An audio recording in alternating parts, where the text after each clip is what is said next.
Okay folks, so this is a not so real live brick, and this is one of my kitchen knives. Let's see, not so sharp kitchen knives. Okay, but I'm going to show you how we can put a sharp edge back on this in pretty short order, and how you can keep your kitchen knives sharp on a budget.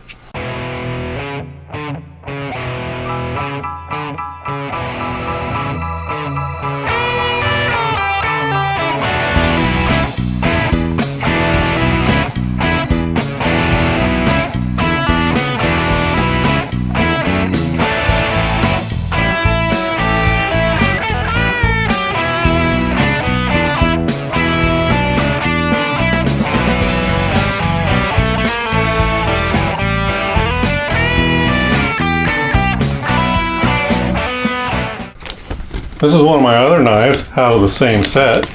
I'll show you here in a moment. And will your kitchen knives do that?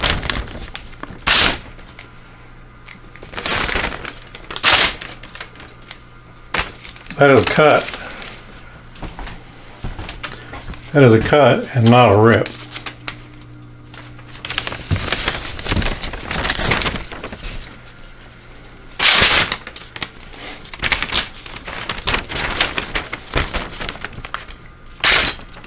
Will your kitchen knives do that? Now maybe I'm getting a little dull, but nope, there it goes. Will your kitchen knives do that? Let me show you how it's done. So do you have yourself a kitchen knife set that looks anything like this? This kitchen knife set I've had for somewhere between 10 and 12 years. And if you look,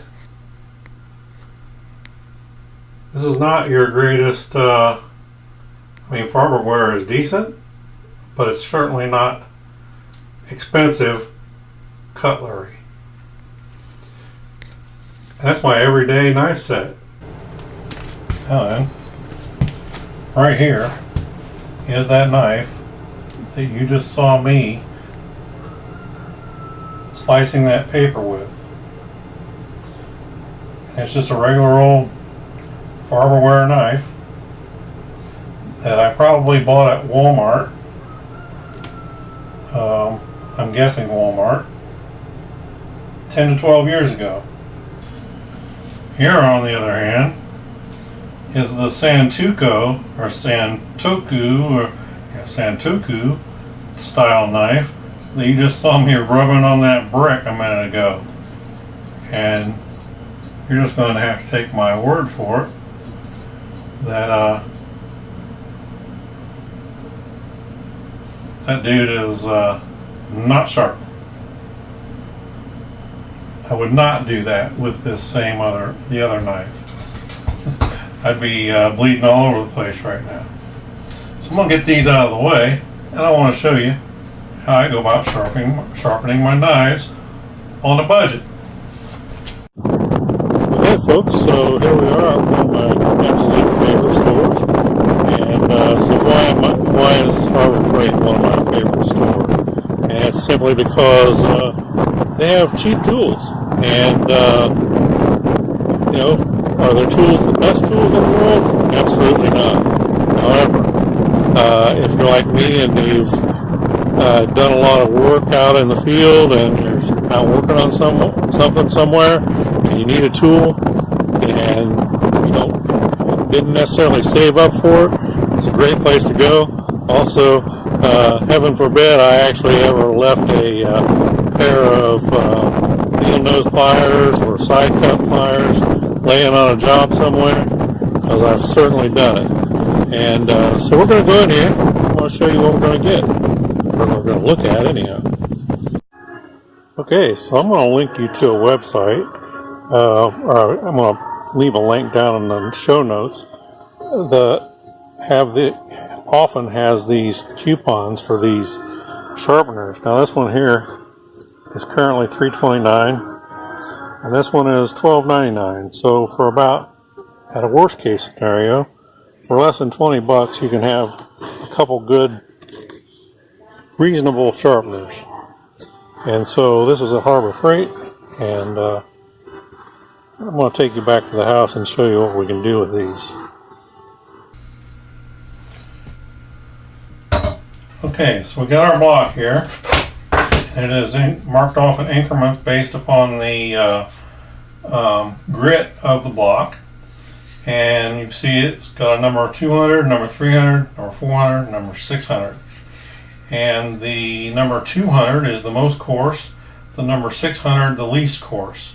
And so we're going to work our way around with this knife from the number 200 to the 300 to the 400 to the 600. And I'll show you how we're going to go about this right now. Now then, you want to hold your knife at about a 30-degree angle.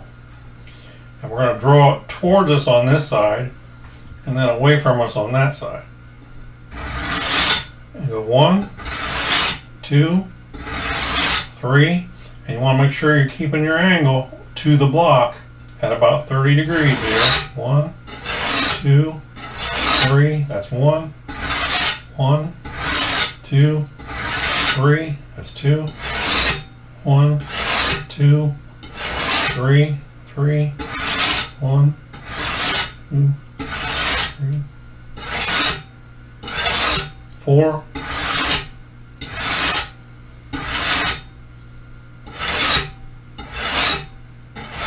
5.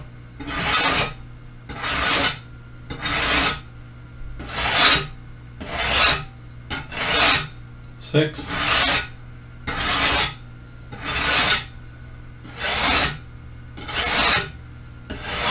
7.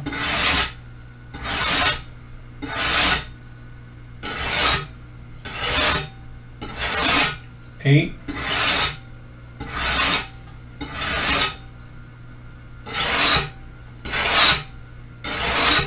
9.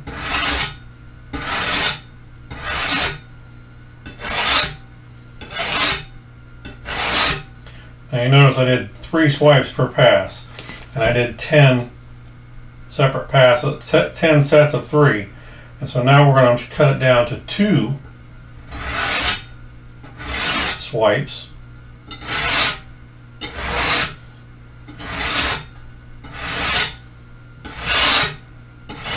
Two.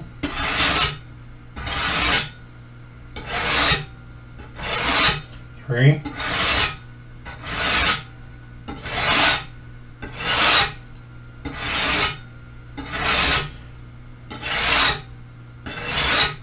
4. 5. 6.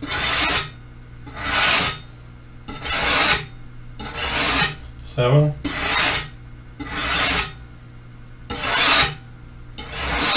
8. 9.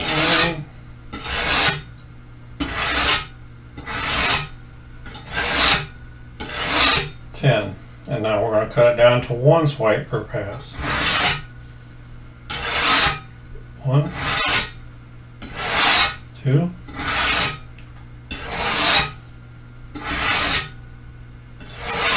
3, 4,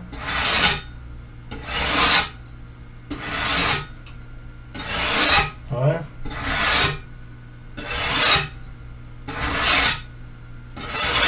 6, 7,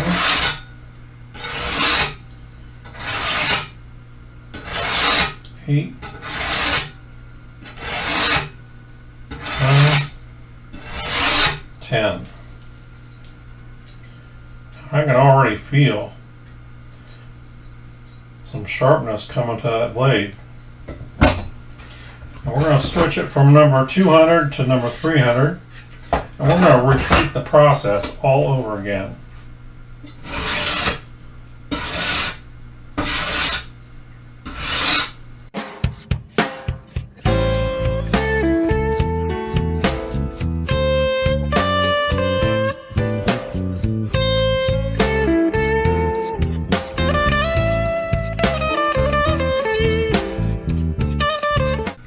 to cut it down to 2.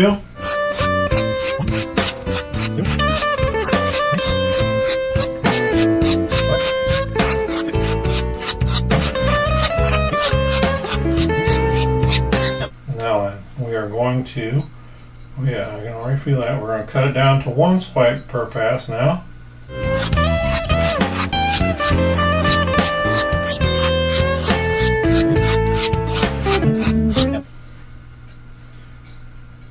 For sure, I would not run my finger the length of this blade right now.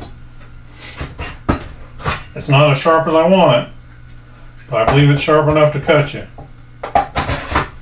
And you test that simply by running your thumb against the edge of the blade, not with the blade. A sharp knife is actually designed to cut moving with the length of the blade, slicing. Okay, so we move it down to the 400 on the grit here, which is the 200, 300, now we're going to the 400, and it's getting successively more fine as we go down, and we're going to repeat our process. You might be able to hear a difference as the knife travels over the grit here.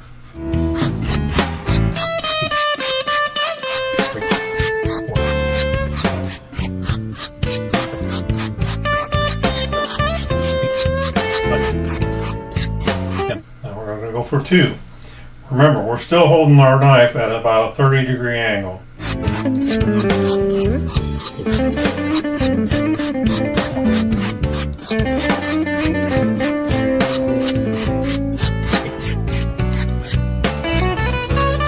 Now we're going to go down to 1, just like we have on all the others.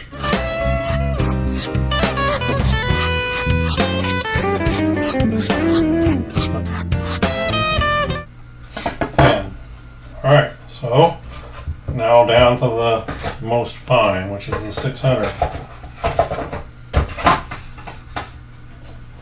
And we're going to follow our procedure.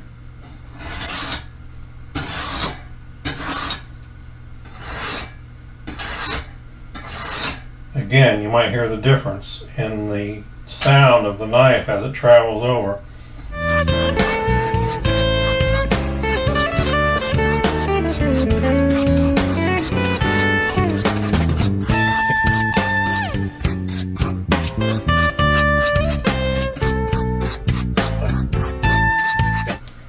Cut it down to 2 swipes per.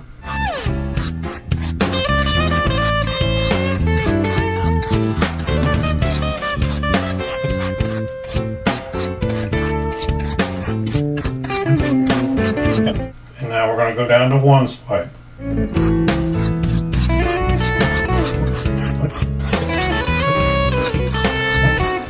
Okay, now then. See, I got all this dust on my fingers here. I just wipe my blade off like that, and you see what we got. So we have removed some material. And I will definitely not run my finger down this knife right now. But we're still not done. Remember the other little knife sharpener there. I'm just going to run this a few times here across this sharpener. I'm not hardly putting any pressure on this.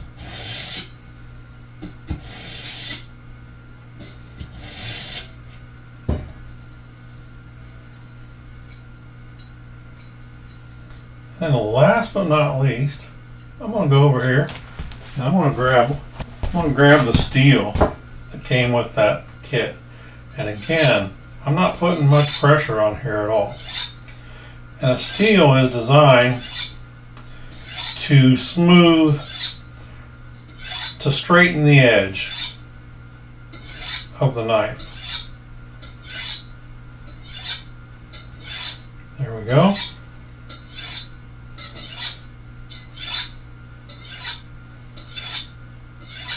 Now then, I'm gonna wash my hands here in just a moment. We're going to give this knife a test.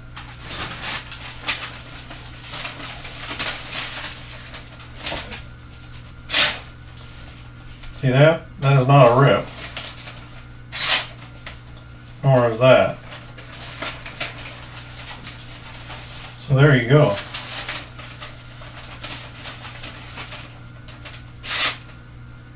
Can you see that?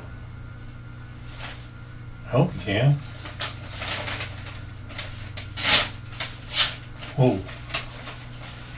Might not. I don't know if you can see that. But that almost got, well, it did get me, but it didn't get me enough to bleed.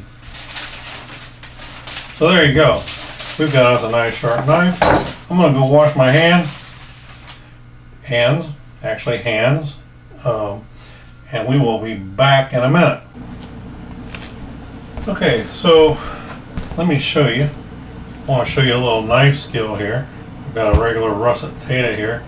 And I was watching a video earlier today, and the man had a zucchini that was round like this, and he was trying to cut like so. And there is a use for trying to cut a vegetable like that. Now, if I was wanting to make fried potatoes, I would just take my potato. You see, I cut the flat on there, but that keeps it from trying to roll while I'm trying to cut. Now, you notice how I can just slice this potato. I've got a nice sharp knife. My potato's not trying to roll on me. So there. Now, if I was going to make fried potatoes over there in the skillet, I got my slices.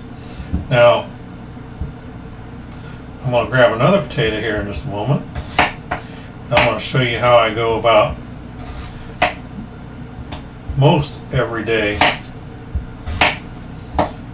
Now, one thing I showed you a minute ago, I have my chef's knife, and my chef's knife is generally my everyday driver knife. Now, on potatoes and stuff like this that are really juicy, and what'll happen is slices on that chef's knife will want to try to stick to the knife. On this Santoku style knife, it's got these little divots into the blade, and that helps to break that suction and allows the slices to fall away much easier than on the chef's knife. And sometimes they get stuck on there like really hard, and it's more work to get them off of there. Now, I want to show you another method of slicing things like potatoes here. So give me a second while I grab this other potato. Okay, so my other method here of slicing round vegetables, in this case it's a potato, but I will slice them in half like this. Now, like for instance carrots or say zucchini or something like that. I recently did a video and you saw that I cut it lengthwise like this. And I've got two halves here now. And so let's take for instance, I made French fries the other night when I did the Jaeger schnitzel. I will go ahead and I will make like two more cuts this direction, like so. Now I can lay it flat.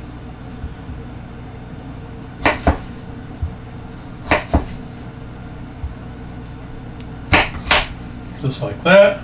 And now I have hand-cut French fries. This Santoku knife does not do as good on some things like this, the French fries. Also, I will sometimes do like that. So I'll put two more cuts, and then I generally go 3 cuts this way. 1, 2, 3, like so. Then I'll turn it this way, and I'll just go 1, 2, 3. I don't know why I'm counting these. No need. I'd like to show you, when you're cutting vegetables and things like this, you want to keep your fingers kind of curled back. That way your fingertip is not out in front of the knife to where it can get caught. So there you go. You can also take just a pile of these like this. Again, curl your fingers back.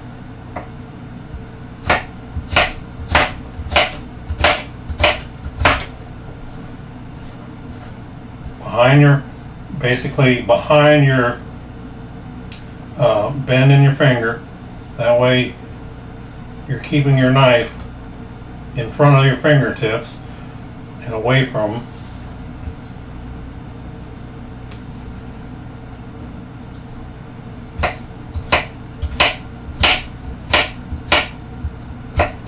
And that prevents you from cutting your fingers.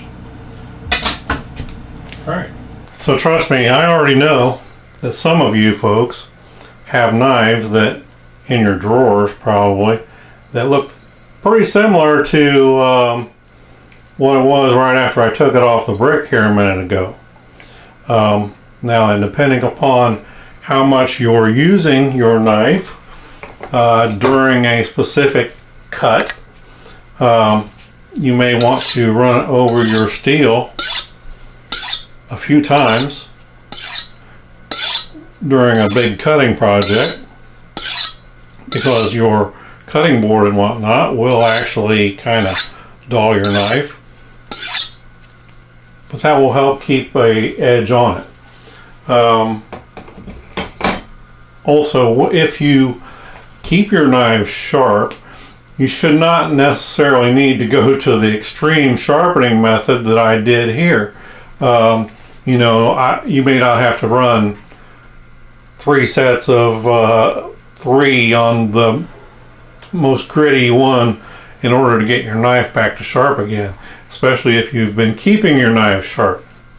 If you've been keeping your knife sharp, they're much easier to keep sharp. They're much easier to maintain, I should say. And, you know, but I was just showing you an extreme situation here with the brick, because that knife was, trust me, I was literally running my finger up and down the blade and not being cut. I would definitely not do that right now, because it would definitely make me bleed, and I'm not into bleeding that much. Folks, I hope you learned something. You know, keeping your knife sharp is actually a safer, a sharp knife is safer than a dull knife, because you're not having to put as much pressure on stuff, and then when something lets go, then you're not out of control with your knife, and that's what causes a lot of times people get cut with their own knives. Also, when you're cutting with your knife, like if you're peeling or something, you want to make sure you're cutting away from your body, not towards your body. Now, with the sharpener, it's kind of a necessity, but I wasn't pushing against anything. I wasn't trying to cut through anything. When you're trying to cut through something and you suddenly come through to free air and you've got pressure behind that knife and trying to cut through it, and when it finally lets go, that's when you're out of control. So you want to make sure that you're cutting away from your body, cutting away from yourself. That will help keep you from being hurt. Again, remember, curl your fingers up under like this, and then use your knife against the front of your finger, the second joint basically, and that will help keep you from getting cut. Folks, this is a pair of Farberware, or a set of Farberware knives. I use them every day, or every day that I'm cooking. I use them. These are my daily drivers, and I can keep them sharp. And I'm sure that you've got something maybe similar to this, or maybe even cheaper, I don't know. But you can make them sharp, and they'll work for you. So do me a favor, folks. If you like what you're seeing down here in the bottom right hand corner, hit like and subscribe. It helps a lot, and stay tuned, because there's always more to come. Thanks for watching.